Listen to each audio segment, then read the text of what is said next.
Gua urusan sama lu dari lama. Udah iya. si Oman. Oh iya, oke. Lu tahu gak? Ya oke. Masih inget Oke. gak? Hah? Ya terus, yo. Detik-detik preman pasar intimidasi kepala keamanan pensiunan polisi, tak terima PKL asuhan digusur. Kelompok preman di Pasar Induk Kramat Jati, Jakarta Timur yang melakukan pungutan liar para pedagang kaki lima kian berulah.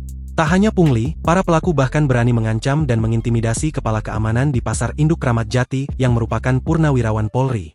Kepala Keamanan Pasar Induk Kramat Jati, Ibtu Purnawirawan Teguh mengatakan mendapat ancaman dan intimidasi dari kelompok preman berkedok ormas pada Sabtu, 10 Mei 2025, saat bertugas.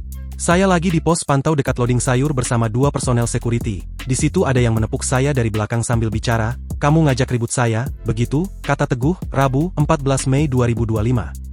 Kala itu, pelaku yang merupakan pengurus ormas menanyakan alasan ratusan lapak para PKL di area USAID binaan kelompoknya ditertibkan petugas keamanan Pasar Induk Kramat Jati. Pasalnya Perumda Pasar Jaya baru saja menertibkan 150 lapak PKL, yang keberadaannya dikeluhkan para pedagang resmi Pasar Induk Kramat Jati.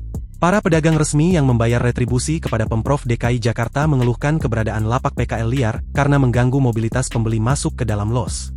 Dia ngomong, "Kenapa itu pedagang saya diusir-diusir? Perintah siapa?" Mendengar dia ngomong begitu saya langsung berdiri, tapi ternyata orang tersebut langsung lari ke arah lobi, ujarnya. Teguh menuturkan sempat menghampiri dan menanyakan maksud pernyataan pelaku. Pasalnya sebagai ormas pelaku tidak memiliki kewenangan di Pasar Induk Kramat Jati. Tapi saat tiba di lobi, Teguh justru mendapati setidaknya 50 anggota ormas, sehingga diduga pelaku sengaja menyulut emosi dan memancingnya untuk mendatangi massa. Meski kalah jumlah, sebagai purnawirawan Polri yang sudah puluhan tahun bertugas, Teguh tetap menghampiri pelaku untuk menanyakan maksud pernyataan sebelumnya. Tapi pelaku justru kembali berupaya menyulut emosi Teguh dengan perkataannya. Beruntung Teguh tidak terpancing sehingga saat kejadian tak sampai terjadi keributan. "Saya sempat bicara sebentar sama dia, tapi mengingat situasi tidak kondusif karena masa banyak, selanjutnya saya meninggalkan lokasi mengarah ke lobi PD Pasar Jaya," tuturnya. Dari hasil percakapan itu, Teguh menduga bahwa pelaku dan kelompoknya tidak terima penertiban 150 lapak PKL yang dilakukan Perumda Pasar Jaya untuk menata pasar.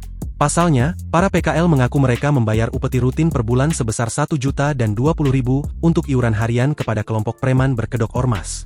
Upeti itu sebagai jaminan agar para PKL dapat bebas menggelar lapak jualan sayurannya, tapi kini justru ditertibkan oleh Perumda Pasar Jaya selaku pengelola resmi. Dia merasa terganggu dengan adanya penertiban PKL karena pedagangnya dia kena dampak, sedangkan saya hanya menjalankan tugas atas perintah pimpinan, lanjut Teguh. Teguh kemudian melaporkan kasus tersebut ke SPKT Polsek Kramat Jati dan diterima dengan sangkaan pasal 335 KUHP tentang pengancaman dan kekerasan. Kini, polisi telah menangkap preman berkedok ormas yang diduga melakukan intimidasi kepada Kepala Keamanan Pasar Induk Kramat Jati, Jakarta Timur.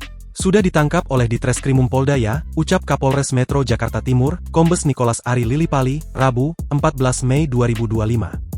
Nicholas tidak memberikan penjelasan lebih lanjut mengenai penangkapan tersebut karena kasus ini sedang ditangani oleh Polda Metro Jaya. Gua urusan sama lu dari lama. Udah iya. si Oman. Oh iya, oke. Lu tahu gak? Ya oke. Masih inget Oke. gak? Hah? Ya terus, yo. Download Tribun X sekarang. Menghadirkan lokal menjadi Indonesia.